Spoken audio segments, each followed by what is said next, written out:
In the latest example of Britain's blatant two-tier justice system, an English housewife was sentenced to 31 months in jail this week for posting on social media saying she wouldn't care if people set fire to migrant hotels. She said this during the riots that followed the mass stabbing of young girls in Southport by Axel Muganwa Rudukubana, who is rumoured to be an Islamist migrant, but I'm reliably informed is absolutely British. Childminder Lucy Connolly, the wife of a Conservative councillor in Northamptonshire, tweeted and quickly deleted a post which read, "Mass deportation now, set fire to all the effing hotels full of the bastards for all I care. If that makes me racist, so be it." Probably does make you a bit racist, Lucy. But what the headlines miss is that Lucy Connolly's 19-month-old son died as a result of incompetence by a foreign doctor in Britain's government-run health service. This obviously had a huge emotional impact on her and swayed her attitudes as to the benefits of mass immigration. I mean, while we're told that it's our greatest strength, that strength isn't spread around evenly,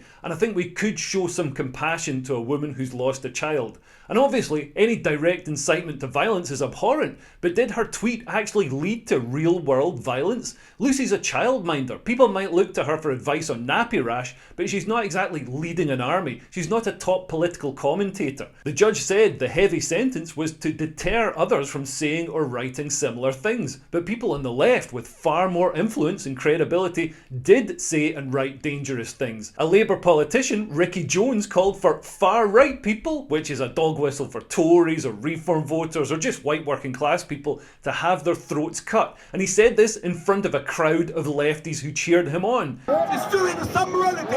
They are disgusting, nasty bastards. And we need to cut all their throats and get rid of them all. I just want to say thank you all. I'm going to leave it now. And free! Free, free! Palestine! Free, free! Palestine! Free, free! Palestine! Thank you, God bless you all. As a politician, Ricky has status, power and credibility. He's not an angry mum venting on social media. He was directly inciting a mob of acolytes to kill his political enemies. He was arrested and pleaded not guilty and will no doubt be let off with a tap on the wrist by our two-tier justice system. And Labour MP Josh Fenton Glynn and a government advisor, Nick Lowles from Hope Not Hate, shared an incredibly dangerous lie that Muslim women were being attacked with acid. Nick's tweet said, "Reports are coming in of acid being thrown out of a car window at a Muslim woman in Middlesbrough." A quick sense check would have you realise that acid attacks haven't traditionally been part of native British culture. They're more commonly used by Muslim men. The police were forced to issue a statement denying that this had happened, but Nick left this dangerous misinformation up in the knowledge that Muslim mobs were roaming parts of Britain looking for white men to attack. And lo and behold, here's a Muslim man clearly incited by this false rumour. Our fathers have come from a different country to here. We were born here. We are British, Pakistanis, we are Muslims. We will stand here. We will fight against EDL. We will fight our ground. Our innocent Muslim sisters are getting acid attacked. Must again breaking. Everyone should be here. Fuck the EDL.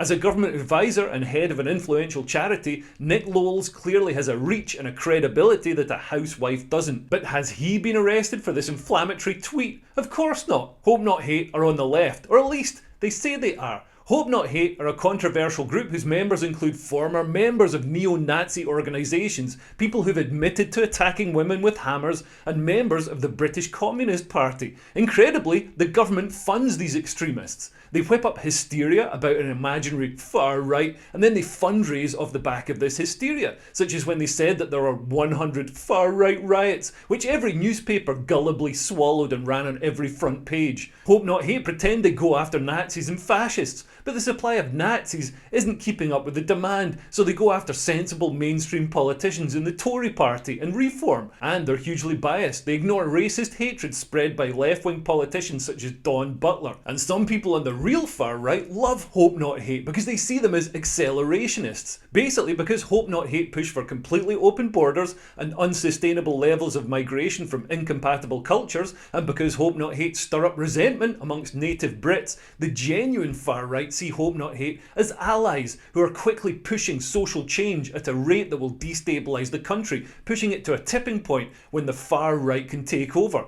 Without organisations like Hope Not Hate, immigration would slow, it would be sustainable, there would be less resentment, and the country would remain stable. And I really think that society could show some compassion to mothers who've lost babies. Lucy Connolly's 19-month-old, Harry, died of dehydration and acute kidney failure. The inquest into the death of her son heard that he was taken to hospital several times and seen by 4 doctors in 3 days. The last person to treat him was Dr. Abu Thambi, who diagnosed a virus. 2 days before Harry's death, he sent the toddler home. A post-mortem examination revealed that Harry died of dehydration and acute kidney failure after suffering from an inflammation of the colon, which had not been spotted. Harry died 4 days after he was first taken to hospital. A medical council investigation heard that care was below the expected level of a competent GP.